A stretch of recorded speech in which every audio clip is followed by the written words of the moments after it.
কি ব্যাপার, তোমরা এভাবে সেলুট দিতেছো কেন? তোমরা যদি এভাবে সেলুট দাও তাহলে তো সবাই জেনে যাবে যে আমি শেজাদ চৌধুরী। হ্যাঁ, তাহলে এই ড্রেস পরে আমার কোনো লাভ আছে? সেলুট নামাও। স্যার, আপনি এভাবে সাধারণ মানুষের মতো চলাফেরা করতে পারেন না। শোনো, আজকে আমি তোমাদেরকে শিখাবো মাছ কিভাবে পানিতে থেকেও অক্সিজেন নিতে পারে। তোমাদের আরো ভালোভাবে বোঝানোর জন্য আমি মাছ নিয়ে আসছি, তোমাদেরকে মাছ দেখাচ্ছি, ঠিক আছে?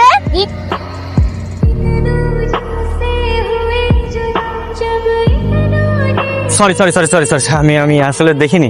এই সরি মানে কিসের সরি? হ্যাঁ, আপনি দেখছেন আমি কিনতে যাচ্ছিলাম, দিলাম তো ধাক্কা লেগে আমার মাছের চারটা ফেলে। এখন কি হবে আপনি জানেন এর দাম কত? 400 টাকা। টাকা বের করুন। আরে দাঁড়াও, আসলে হয়েছে কি, আমি না টাকা আনতে ভুলে গেছি আজকে। জানতাম তো, আমি ঠিকই জানতাম আপনার কাছে কোনো টাকা থাকবে না। আচ্ছা শোনেন, আপনি আপনার অ্যাড্রেসটা দেন, আমি কালকে আপনাকে টাকা পৌঁছে দিব। দিচ্ছি, এই যে নিন টাকাটা, কিন্তু ঠিকই এসে দিয়ে যাবেন, মনে থাকবে তো? হ্যাঁ।